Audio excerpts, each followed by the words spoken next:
Assalamualaikum warahmatullahi wabarakatuh. Saya Nidia Auliawina. Saya berasal dari mahasiswa Sejarah Peradaban Islam UIN Senan Gunung Jati Bandung. Nah, di sini saya akan menjelaskan Museum Geologi Bandung. Nah, Museum Geologi Bandung ini didirikan pada 16 Mei tahun 1929. Museum ini telah direnovasi dengan dana bantuan dari JICA, yaitu Japan International Corporation Agency. Nah, setelah mengalami renovasi, Museum Geologi kembali dibuka dan diresmikan oleh Wakil Presiden Republik Indonesia, yaitu Megawati Soekarno Putri pada 23 Agustus tahun 2000. Sebagai monumen bersejarah, museum ini berada di bawah perlindungan pemerintah dan merupakan peninggalan nasional. Di museum ini juga tersimpan dan mengelola banyak materi geologi seperti fosil, batuan, mineral, dan lain-lain. Semua materi tersebut dikumpulkan selama kerja lapangan di Indonesia sejak tahun 1850. Di zaman penjajahan Belanda, keberadaan Museum Geologi ini berkaitan erat dengan penyelidikan geologi dan tambang di wilayah Nusantara yang dimulai sejak pertengahan abad ke-17 oleh para ahli Eropa.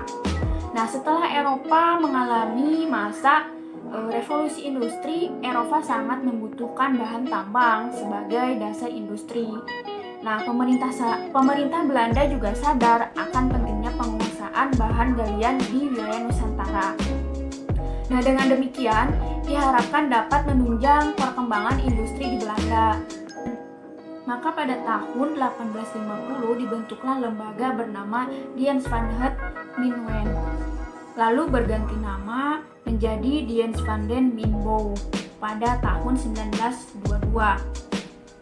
Lembaga tersebut bertugas melakukan penyelidikan geologi serta sumber daya mineral hasil penyelidikan yang berupa contoh bahan mineral, fosil, laporan-laporan, dan peta-peta. Memerlukan tempat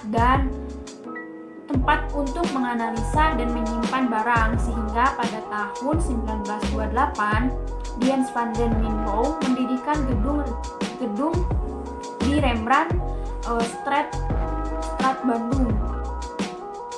Gedung tersebut awalnya bernama Geologisch Laboratorium, kemudian seiring waktu juga sering disebut dengan Geologisch Museum.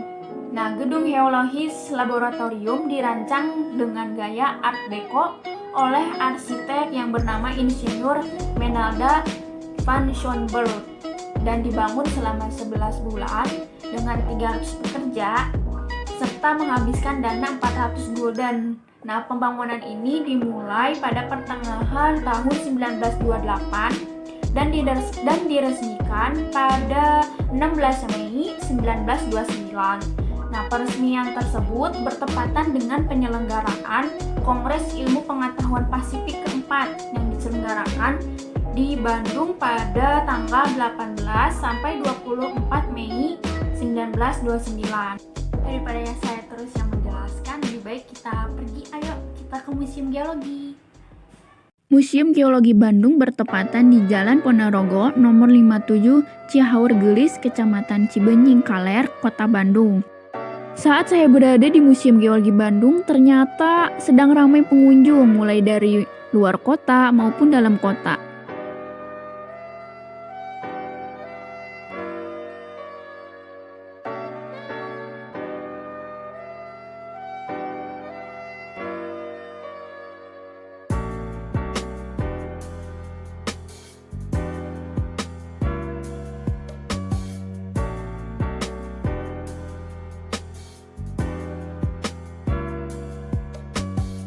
Museum Geologi terbagi menjadi beberapa ruang pameran yang menempati lantai 1 dan 2. Pada lantai 1 terbagi menjadi 3 ruang utama, yaitu ruang orientasi di bagian tengah, ruang sayap barat, dan ruang sayap timur.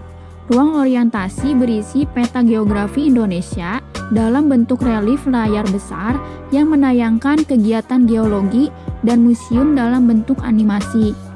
Nah, bilik pelayanan informasi museum, serta bilik pelayanan pendidikan dan penelitian. Sementara, ruang sayap barat dikenal sebagai ruang geologi Indonesia yang terdiri dari beberapa bilik yang menyajikan informasi tentang hipotesis terjadinya bumi di dalam sistem tata surya.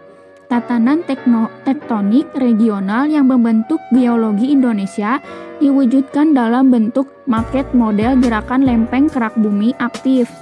Keadaan geologi Sumatera, Jawa, Sulawesi, Maluku, Nusa Tenggara, dan Irian Jaya, serta fosil-fosil sejarah manusia menurut evolusi Darwin.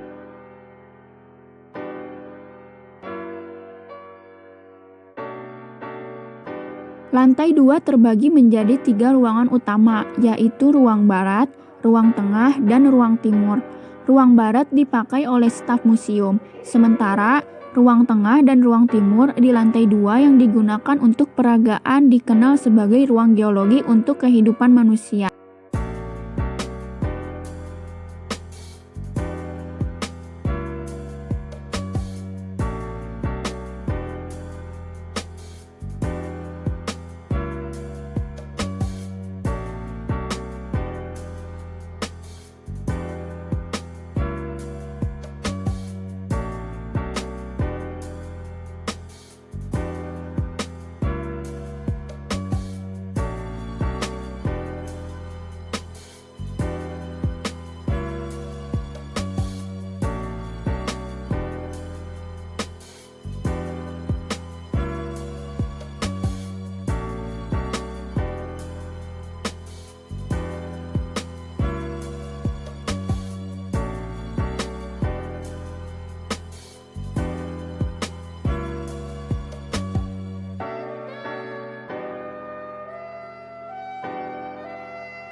Nah, segitu saja guys dari saya, kurang lebihnya mohon maaf. Wassalamualaikum warahmatullahi wabarakatuh. Terima kasih sudah menonton.